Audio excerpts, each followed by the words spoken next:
Badlands Dime Novels, The Adventures of Young and Holt, Issue 49, Two-Faced Deal. I'm your narrator, Ernest Wick, intrepid reporter for the Tombstone Epitaph. In this issue, Young and Holt decide to sit down, get a hot meal, and make plans to deal with Reddington in Denver. But Joshua is about to have an unexpected guest for dessert. Well, dinner is about to be served, so let's see where they're at.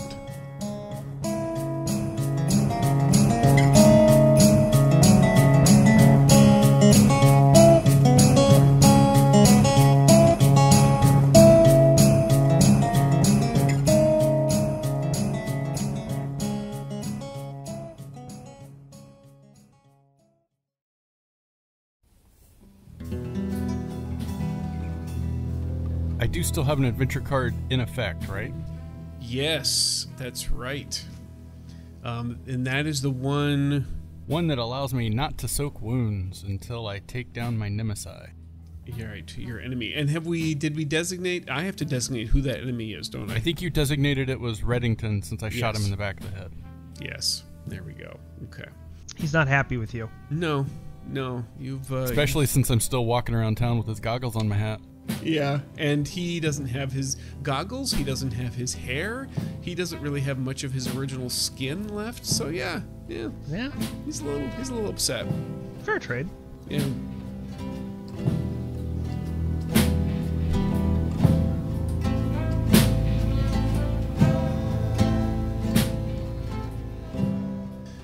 So we pick up, you've just seen H.B. Gerard, someone who probably thought you never would see again. And he was talking with someone that you didn't recognize, or that you weren't able to see, I'm sorry. So you didn't have the option to recognize him. And it is essentially dusk. They've gone around lighting lamps on the streets. And there's still plenty of people walking around, occasional wagon going by here and there. And HB has, once he finished his conversation, the two gentlemen split directions. HB heading in the general direction of the Brown Palace, and the other guy heading in the opposite direction as the people in Denver mill around and pass by you. And there you stand.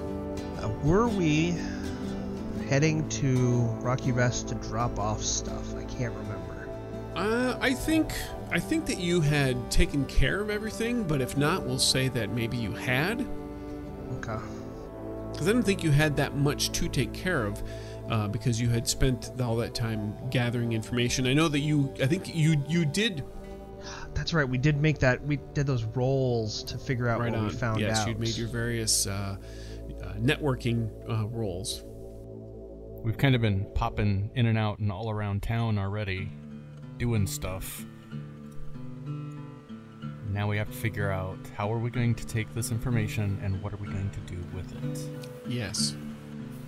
So perhaps we need to have a nice meal somewhere and discuss our next move? Yeah, we probably haven't eaten, have we? Nothing formal, certainly. I had some chocolate. Yeah, that's true. I mean, we didn't. This could be like a scene from the show 24, where there was a commercial break, and that's where you grabbed a little snack here and there. But you have not, definitely not, sat down to have a meal anywhere. Well, why don't we do that and figure out what our plan is for confronting Reddington at this point?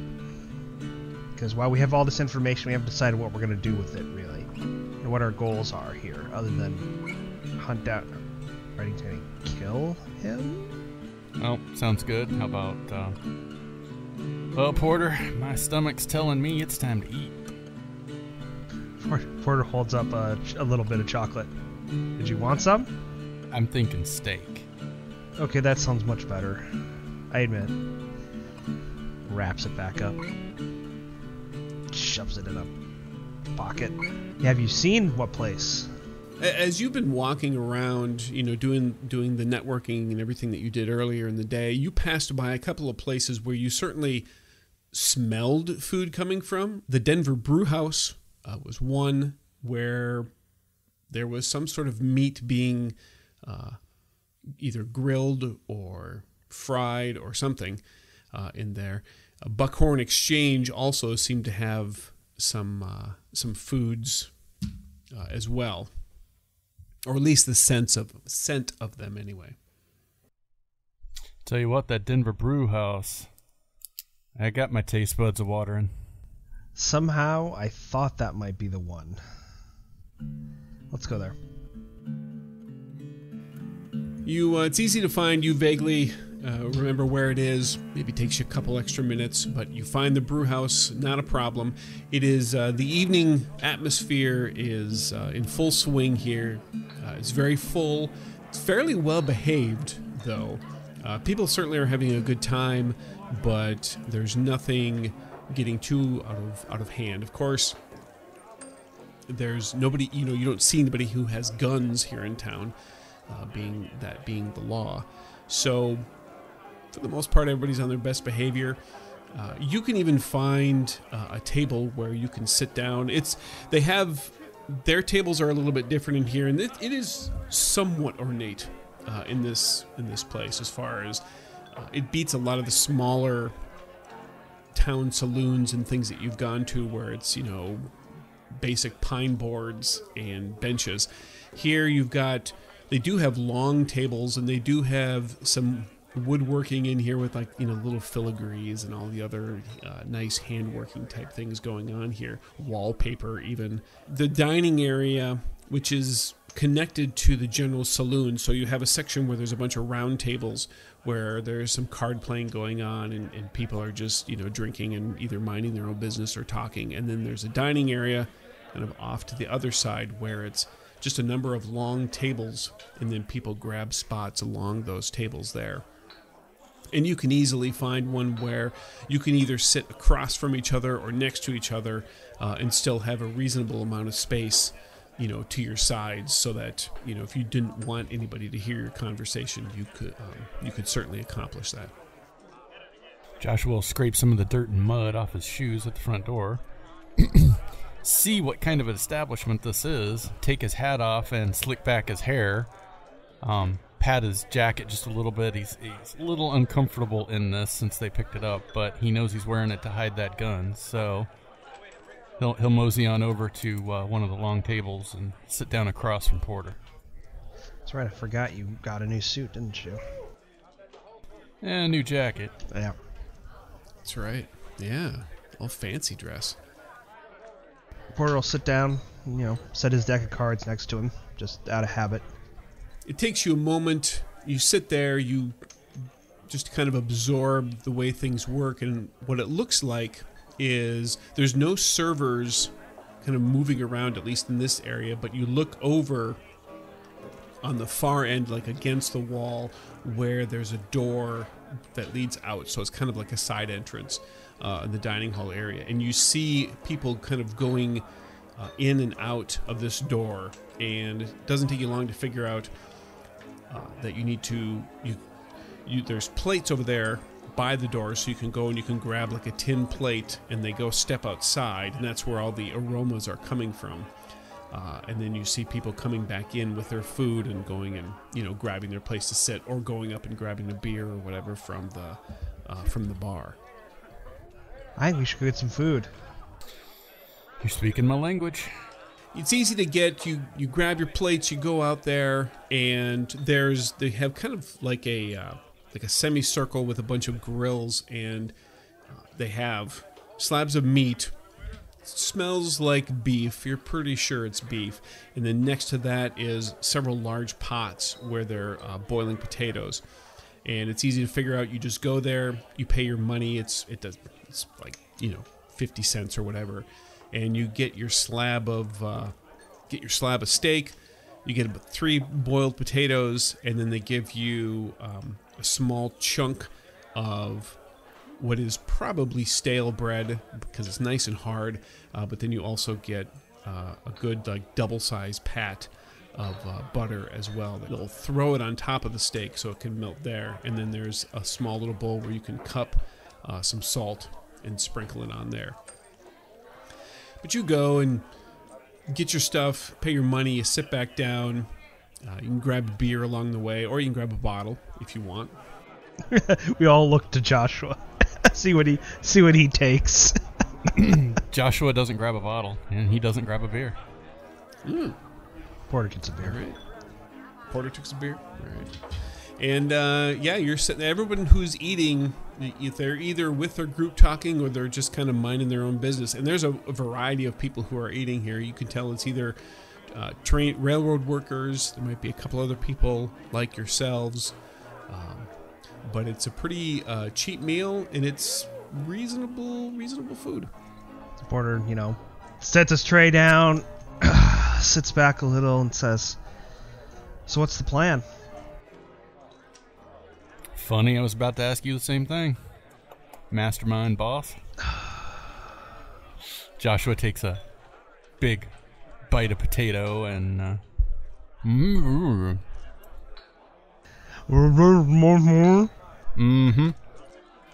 So I figure we got to move on the stables. Okay. And I seem to recollect that you wanted to slowly destroy him and make him watch everything burn. Glad they didn't burn my steak. That's one way to put it, yes.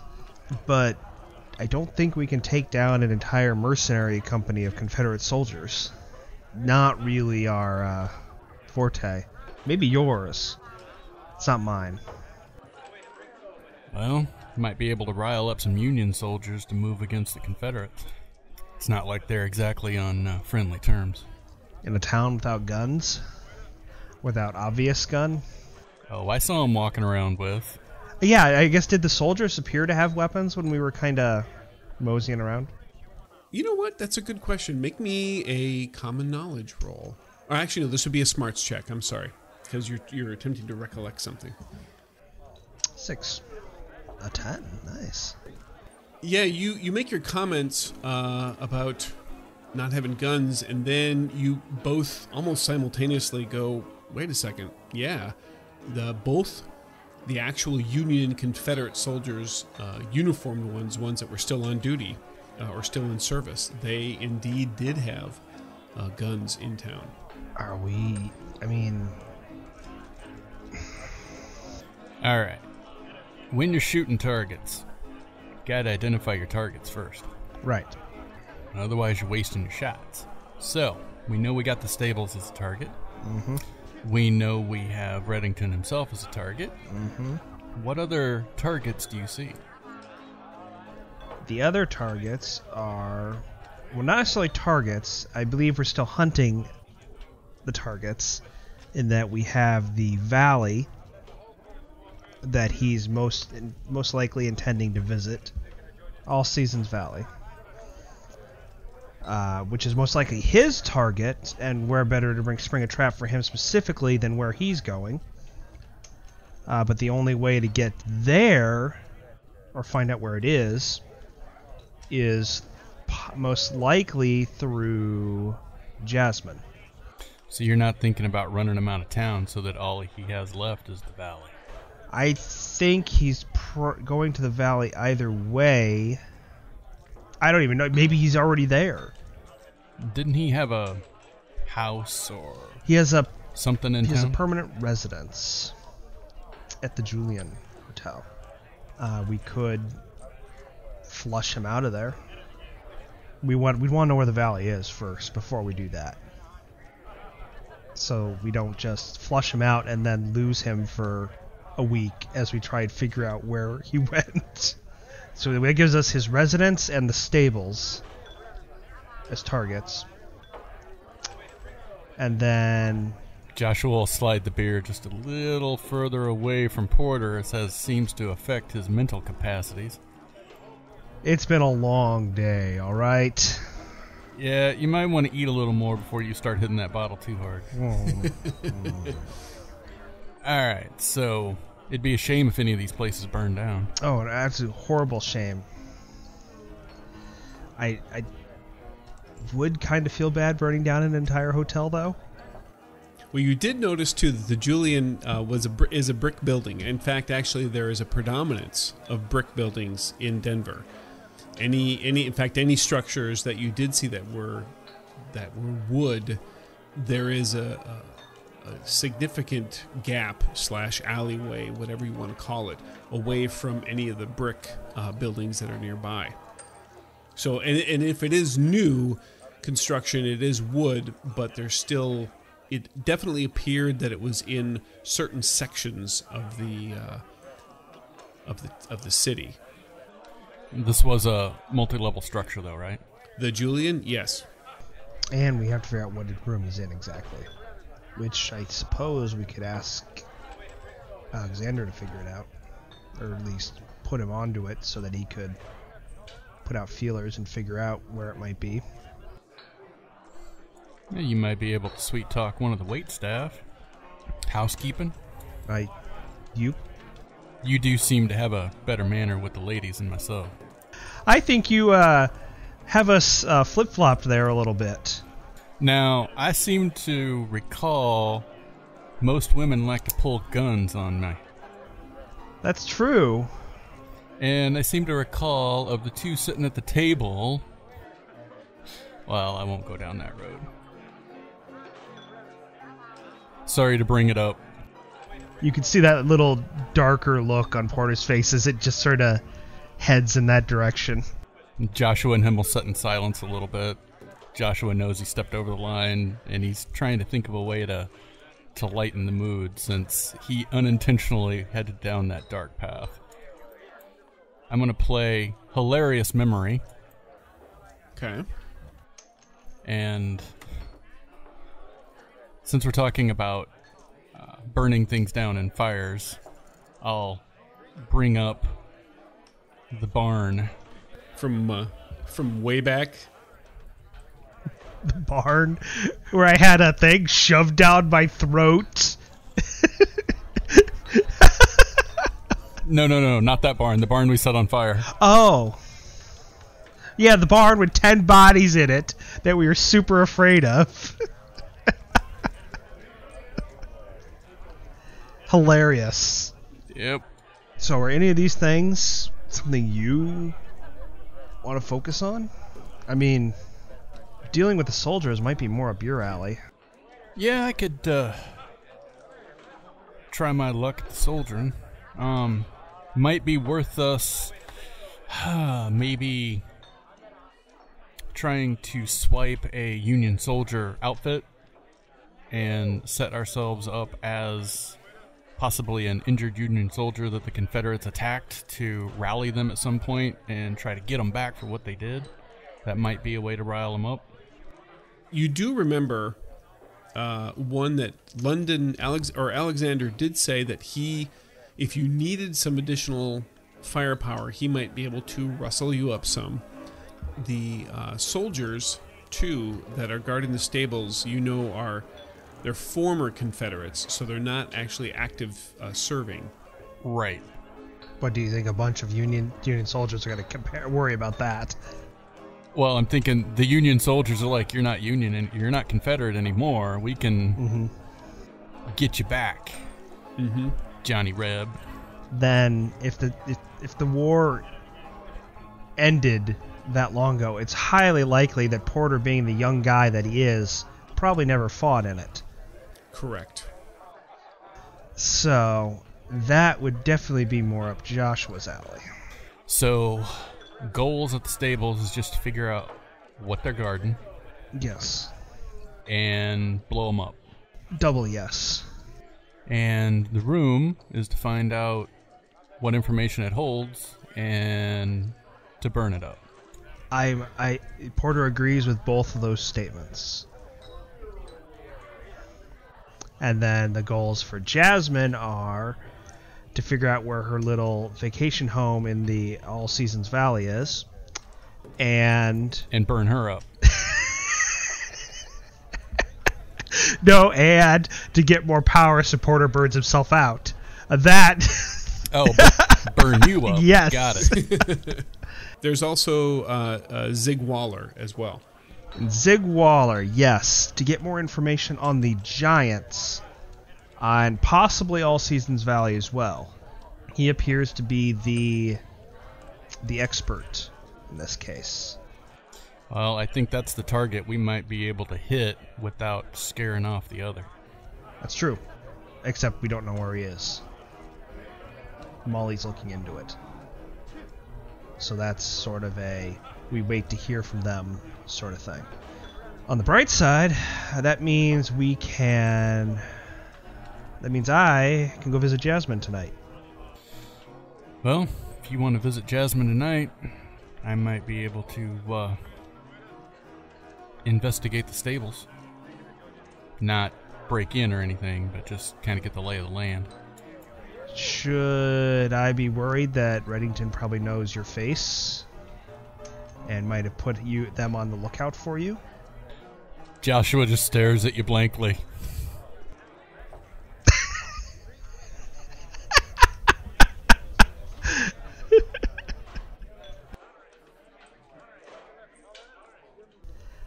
Would you prefer that I go visit the stables where they don't know who I am and I might be able to get closer? So you don't want me to investigate that side of things now? That's more up my alley. You want me to maybe look into his room? I'm confused, Porter. I'm just worried that... You shouldn't try switching horses midstream. You get yourself all wet. I'm just trying to lay everything out so we know what we're doing here. What would be the best use of our time so that Samuel doesn't get away? Tell you what, why don't you deal out some cards and we'll assign some value to these targets. And you can just organize them and we can just go right down the line. I'll visit Jasmine tonight. Alright. I'll ask around if anybody's seen a man in a blonde coat stay in here recently at the hotel. At the Julian. At the Julian, yeah. So Porter, are you? Well, you're actually both going to the Julian because Porter, that's where she's staying. No, she was staying at the Brown Palace. Brown Palace. Sorry. Yes. I'm. Gosh, now my brain is farting everywhere. Yes. All right. So Porter is going to go to the Brown Palace, where HB also apparently is. He headed in that general direction, and then Joshua is going to the Julian. Is that right? Have I got that right? I think you got that right. I mean, what could go wrong? Splitting the party. Absolutely. Perfect. I know. When you were talking about that, I was just going to put, and then we're going to split the party because that's the way they always do it. Yeah, especially when it's a party of two, so it just becomes that much better. All right, so Porter, you get up and you leave first to head off to the Brown Palace. And Joshua, you're finishing up your food. You want to make sure that you got all of that steak. Oh, heck with that. I'm going to go get me another steak. Gonna go get you another steak? Even better.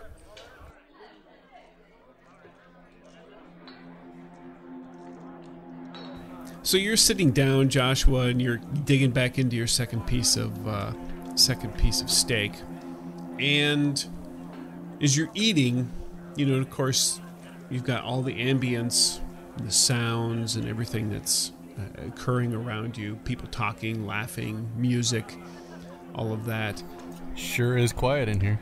And when you make that joke to yourself, you begin to notice that everything is starting to slow down. The conversation seems to get a bit slower. The laughter takes on this slightly slow motion type sound to it. The piano keys clink for a little bit longer. And you're looking up from there and you're pulling the fork out of your mouth and starting to chew, and you're looking around, and you begin to notice that everybody around you is starting to lose color, in the sense that, as if they were to be, in Photoshop terms, as if they were to be slowly desaturating. And so the browns are beginning to fade to grays, and the reds and the greens, and everything is just kind of fading into this world of black and white. Joshua's concerned, and he's trying to make himself less concerned by saying, well, at least I had a good meal before I died. And as you say that, this woman comes through. She works her way through the crowd nearby you, and she's coming right towards you. And she's this older woman, and you could tell she walks a bit hunched over, and she has on, the standard frontier type dress. It's a bit worn, and it's thick and it's bulky. And in her hands, she has what looks like yarn and some knitting needles. And her color is fine. And she walks up to where Porter was sitting, and she just sits herself right down in front of you. And she looks up. Joshua will slowly move up and tip his hat down. Ma'am? And she looks up, and she had on like a little hood and shawl, and she was wearing like a shawl that was put over her head, and she flips it back, and you immediately recognize her as the Two-Faced Woman. And she's sitting there. And at this point, as the two of you make eye contact, it hasn't completely stopped, but it has gotten to a place where it's moving so very slowly that it's creating this strange mood, vibe, sound thing all around you as the two of you are looking at each other. And Joshua's moving slow as well, right? No, you seem to be moving just as your normal self, and you also have color in yourself. But even the table, the table immediately around you where the two of you are sitting appears normal, but there is a threshold point where the brown and stain of the table fades into a gray. Okay, so a bubble, got it. And she looks at you. Joshua, how are you? Joshua's fighting every instinct in his body to basically draw his gun right now and fire. But he doesn't know if this is real or not. And he is so shocked by seeing her approach him in this manner that he's taken aback and just a little tongue-tied. So he'll stammer out, good? She shrugs slightly, and you can see her hands are mindlessly knitting while she's talking to you. And she says, "That's good to hear. I'm glad. So, I take it you're here to take care of business, yes?" Yeah, we got something we need to settle. We do. You remember now everything? You remember what you did? More importantly, I remember what you did. I tried to correct the mistake that you made. I tried to save her. I loved her just as much as you did. You shot her. Yeah, I seem to have shot one person that I loved. I will give you that. But I didn't murder so many more after that.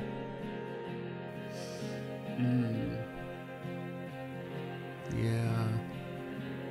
It was interesting, wasn't it? So, but it's good. It's good that you remember. It's good that you feel the pain of what you did, and the mistake that you made, and you're here to make redemption. And you know, Joshua, that there's a way through this, an easy way through this, and there's several ways through this. And she continues to knit, and then she says, and really in the end the choice comes to you. And she pulls out the 2 needles. She sets the needles down in front, or in between the 2 of you. And as her hand comes back, the 2 knitting needles turn into knives. And one handle of one knife is pointed towards you, Joshua, and the other one is pointed towards her. And she says, if you want to save our Abigail, and she is our Abigail, not just yours, but if you want to save her, you can trade a life for her. Trade your friend. I think you remember that conversation. He's young. He has power. You know that he'll never survive once you're gone. I'll take his life. I'll give you your Abigail back. She can be in peace, and I'll take his. Or, and she looks down at the knife again and back up at you. Or, I can just take yours, or you can just give me yours. We can trade. You won't have your Abigail back, but she'll be free. And then I will have you, and then you can atone with me until whenever. I'll stare across the table at her.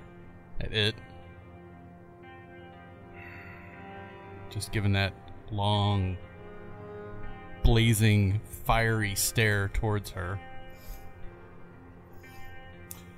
Or I could just kill you and be done with all of it. Yes, you can try. But... and if that's the way it's going to be, that's the way it's going to be. And we'll deal with that when it comes. But... and she puts her hand up. I sense there's other business that you and your friend are here to attend to.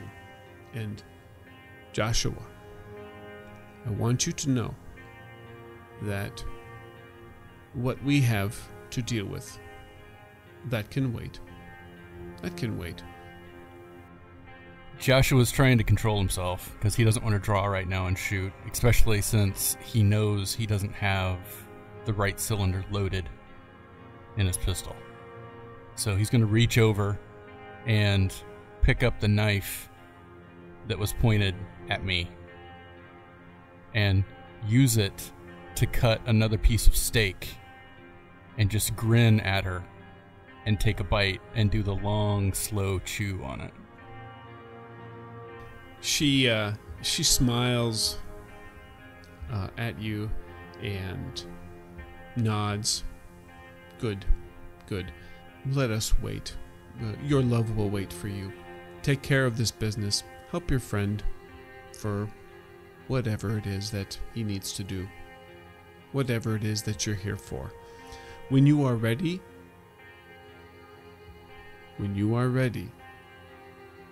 come to me. Come to me, and we will settle this. And where should I call you out? Don't worry about that. I will take care of that. You will know. You will know when you are ready.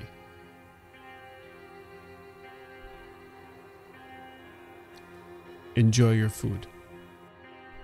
Joshua's still chewing on that big piece of steak he just took the bite out of. She stands up. She reaches for her knife, and by the time her hand gets to the blade, it has become a knitting needle. And she picks up just the one needle, and she gives a little visual indicator towards the knife that you're using to cut your steak. You keep that. You think. Could just be a simple trade. He'll never know. He doesn't have to know. You can just trade. And then she draws, the finger across the neck. He would never know. He doesn't need to know. Trade. That's all it has to be. Enjoy your steak. As you were talking to her and you were looking, your eyes were looking in the background a little bit to the crowd of the people, and you're seeing them still move in their slow motion, you did notice two things. And the only reason you noticed them is because there was slight pops of color. One, you saw hair that was blonde and a glimpse of like half a face that you recognized as Abigail's, and it seemed to show up every time that she said her name. You would see that face kind of pop somewhere in the crowd, and like as if she was moving through the crowd. The other thing you notice too is that on some of the patrons in the saloon or in the brew house here, just at various times, their eyes made contact with yours, and they were not black and white desaturated eyes. They were something else's eyes, because there was color there, and there was a brief, they briefly popped into color, and you made eye contact with them, and then they went away, and then it was over on somebody else's face, and then it was over on somebody else's face, and they just kind of kept popping up around as this was going on. But the two-faced woman, she turns and she begins to walk away back into the crowd, and as she does, everything slowly begins to return with some color. The music begins to speed up, and she disappears into the crowd, and you see one last glimpse of the blonde hair of Abigail, kind of almost joining in with her in the crowd as she vanishes in there. And then you pick up those other sets of eyes that you had seen looking at you briefly and just kind of blinking out of existence and popping into different places. And then everything gets back up to what's normal speed, and you are still holding that knife. The knife is still in your hand that you took from the table as you finish that bite of steak.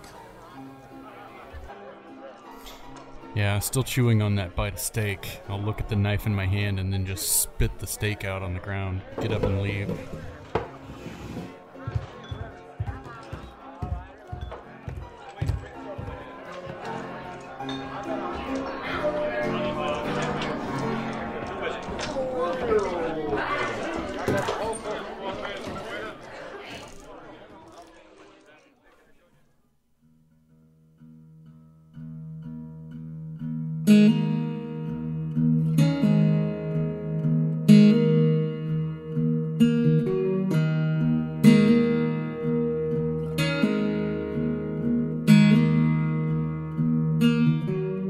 Joshua's showdown is looming on that Rocky Mountain horizon, but Porter is about to have a fateful meeting of his own. We'll see how that goes in our next issue, The Green Lady.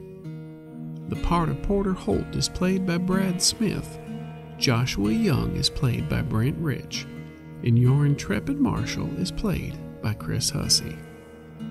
This game references the Savage Worlds game system available from Pinnacle Entertainment Group at PEGINC.com. It is unofficial media content permitted under the Media Network Content Agreement. This content is not managed, approved, or endorsed by Pinnacle Entertainment Group, and certain portions of the materials used are the intellectual property of Pinnacle, and all rights are reserved. Savage Worlds, all related settings and unique characters, locations, logos, and trademarks are copyright of Pinnacle Entertainment Group. Thanks also to Fear the Boot. Support their Patreon at patreon.com/feartheboot. Intro music by Half Deaf Clatch. Contact information for the cast as well as music links can be found in the notes on our website, youngandholt.com. If you enjoy these issues, please consider dispensing a lovely 5-star review on wherever you do listen from. Please search for Fear the Boot Actual Play. It's kindly appreciated. I'm Ernest Wick for the Tombstone Epitaph. And remember, death can be a lot like quicksand. It's easy to fall into and just as difficult to get out of.